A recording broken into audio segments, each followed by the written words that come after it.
Good morning, friends.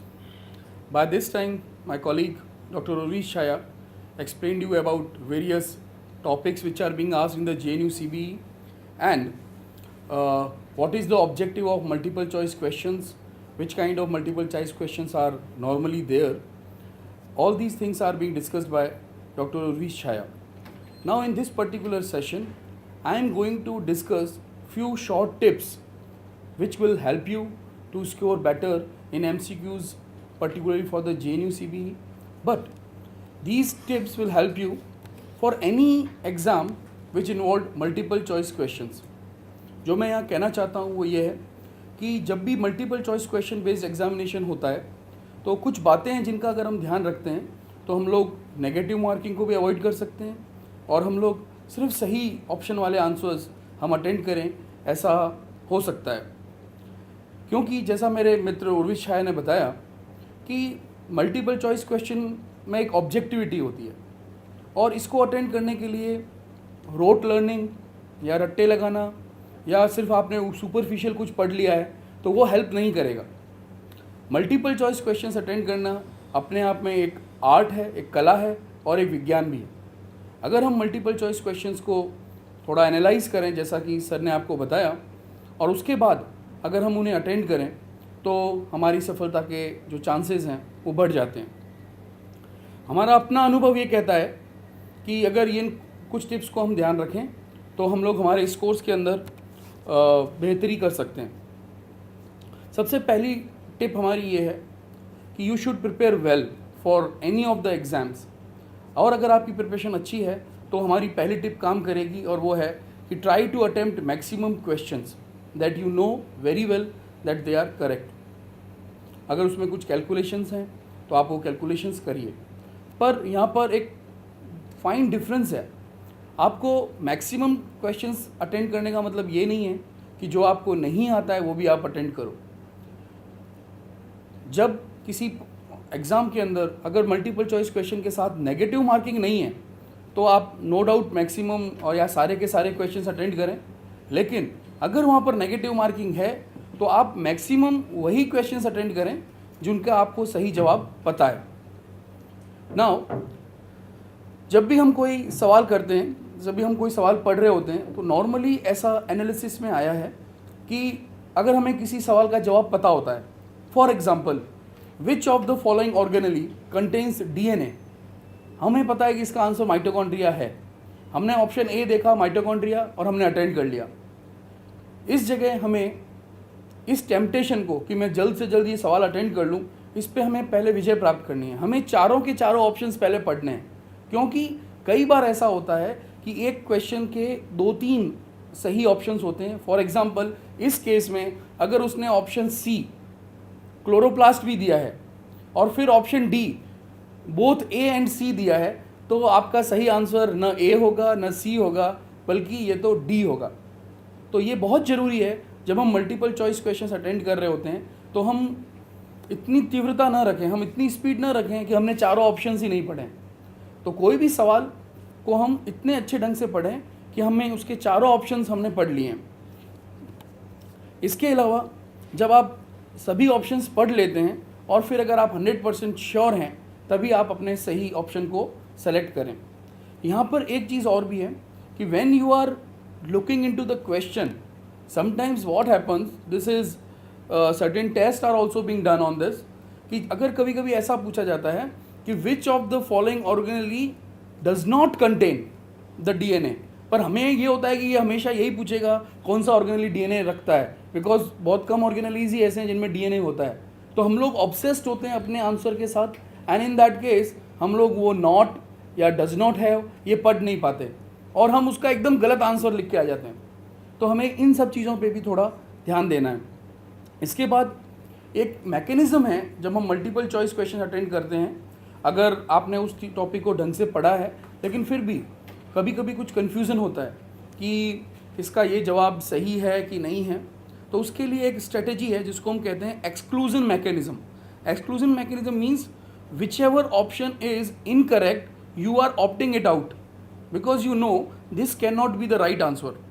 This is called as exclusion mechanism, so that by opting out the wrong options that you know very well, you can come to the answer which is remaining. So this strategy also works in some cases.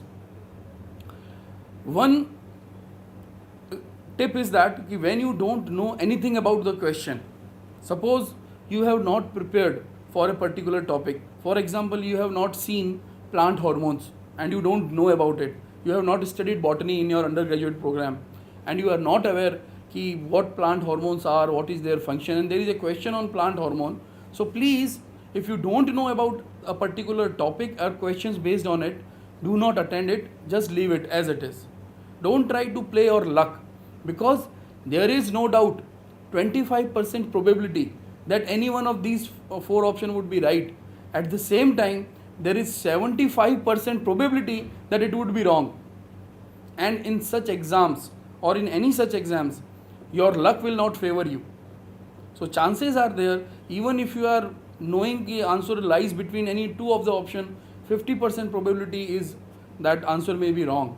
So if you don't know the question, if you don't know the topic, please leave that particular question. Don't waste your precious time because you are having just 180 minutes on something that you don't know. Then if you rule out the option 1, then only you try to attempt it. And if you know the answer, you can have exclusion mechanism, or you can look for some calculation if it involves some calculation. Now, sometimes what happens, few questions are based on analysis. As my friend Dr. Urvish has told you, that there are few questions which are based on information, where you have to just know what is the name, who has invented the PCR. So you have to just remember whether it was Carey Mullis or whatsoever. But there are few questions which needs analysis, that needs calculation. For example, polypeptide that is made up of 9 amino acids, what will be its molecular weight? And then it will need some calculation, it will need some analysis. There are certain analytical questions, to give some time to such questions that needs analysis. Then sometimes there are certain questions where the question is like that, which of the following is true? And sometimes they ask which of the following is not true. So in such questions, the strategy is like that, mostly such question would be like that, which of the following is not true, which of the following is not false. So in that case, you just think, you remove not and you study the question, you read the question from another perspective, that what can be the answer, and then you attend that particular question. Now, while you are attending a particular option, A, B, C, D, and suppose you feel that B is the right answer, just at that moment, ask yourself, is it okay? Is it very right to click on this particular option or darken this particular circle? And if answer comes yes from within, then only you go for that particular question. And the tip number 10, that is, while you are dealing with any question and your logic says something and your knowledge says something else, sometimes there are few questions which will put you in this dilemma. So in that case, we recommend that you follow your knowledge on that particular topic, on that question.